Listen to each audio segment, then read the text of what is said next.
Games these days sell choice like a feature. A dialogue wheel here, a morality board here. But a few hours in, it hits me. My choices don't really matter. I still end up on the same mission, fighting the same boss, watching basically the same ending with a slightly different line over it. If nothing really changes, was there ever a choice? That was my beautiful panda bear, and one of her many crazy, wacky voices. I call that one Trashy Italian Mother. But she's right. The promise is simple. Your choices should shape what happens next. Why put choice in a game at all? Shouldn't it be there to give me some say in what happens next? To let me set priorities, like who I help first and what I'm willing to risk? To add tension when I can't see the right answer? Or at the very least, make a second playthrough feel worth it? If that's the point, the world has to respond. Something should open, and something else should close. Someone should remember. A safe route should disappear. A new problem should show up because of what I did. That's the bar, and after I choose, the next step should shift. Different objectives, different allies, different friction. Not just a different tone in the same scene. A different line isn't enough. The job list needs to change. If the main story doesn't budge, that moment was just for show. When that shift never comes, you feel the rails. The game lets you change how the scene sounds, but not where it goes. Once you feel the rails, every choice prompt starts to feel like a bluff. Sometimes, the choice only exists to say that there was one. For instance, two dialogue options that both accept the same mission. A refuse that loops until you agree. Or it lets me pick a side and then play both anyway. I clear both questlines and still hit the same ending. Sometimes it's just surface. The log gets a note or the character swaps a line and I'm still sent to the same objective. It feels personal, but nothing changes. These moments add steps, not stakes. So if nothing downstream changes, that choice was busy work. It looks like choice on the surface, but it feels hollow the second you press the button. I get why it happens. Truly branching stories are expensive. Every fork means more writing, more voiceover, more scenes to stage, more bugs to fix, more places for things to break. I get it. To survive that, most games fan out a bit. Let a few moments react, and then quietly snap back to the same spine. You can feel the pattern, the brief reactions, the main beats roll on. Different lines, same mission. Different mood, same destination. If that's how it works, fine. Just don't pretend to give me choices if you're not actually going to let them change anything. Eventually, you stop thinking of in-game choices as real decisions. Not because you don't care, but because the game clearly doesn't. You can pick the noble line, or the aggressive one. Even the sarcastic one, and no matter what you choose, the scene still closes with the same little nod. Like, good job, that was the right call. Every version gets you rewarded. Every tone gets a thumbs up. And the story never tells you that you got it wrong. So you stop asking what your character would do and just pick whatever feels safe. Not because you're afraid to fail, but because you know the game won't let you. And I get why that happens. Games don't want you to feel punished. They want you to feel smart, righteous, in control. But if the system bends to make every outcome feel justified, then what was the choice for in the first place?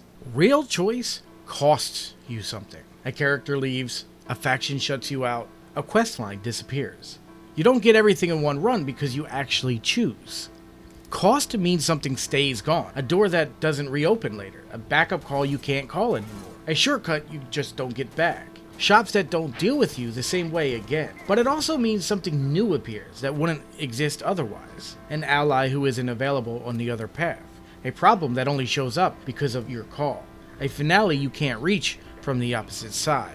You don't need a flowchart, just a few decisions that stick so this playthrough actually feels mine. But if you're not going to do that, then skip the illusion and give me a tight, authored story where I'm along for the ride. I'm good with that. I'd rather you own the rails than pretend I'm steering. What doesn't work is the straight line covered in wheels, meters and prompts that make me feel like I'm deciding something when I'm not. If the path won't budge, don't dress it up with UI and call it a choice. So how do you fix this? Honestly, it doesn't take magic. Just a little honesty and a little restraint. First, cut the fake prompts. If both answers shove me down the same path, just skip the question. Don't waste my time pretending I had a say. Second, make fewer choices, but let them matter. I'd rather have 3 calls that reshape my run than 30 that only tweak a line of dialogue. And when I pick something, let it stick. If I close a door, keep it closed. If I burn a bridge, don't rebuild it in the next cutscene. Spread the impact. Let it ripple into who will help me. what quests I see, or even how the ending plays out. Don't just swap one line over the same cutscene and call it a day. Be straight about what a pick is. If it's cosmetic, say so. Don't stage it like it's a turning point. Save the big moment for choices that actually move the quest log or close a door behind me. At the end of the day, shorter and tighter is better than long and hollow. I'd rather play a game that remembers what I did than one that buries me under choices it never planned to respect. Choice isn't a menu option. It's the game being willing to change because of what I did. If the world shrugs, the plot reconverges, and my ending is basically the same cutscene with a different line over it, then my choice didn't matter. And that's all I'm asking for. I'm asking for the ability to choose. If you're going to give me a choice prompt or make a decision in a game, then make the decision matter. Give me consequence, or give me a great story. I'll take either, just stop pretending it's both.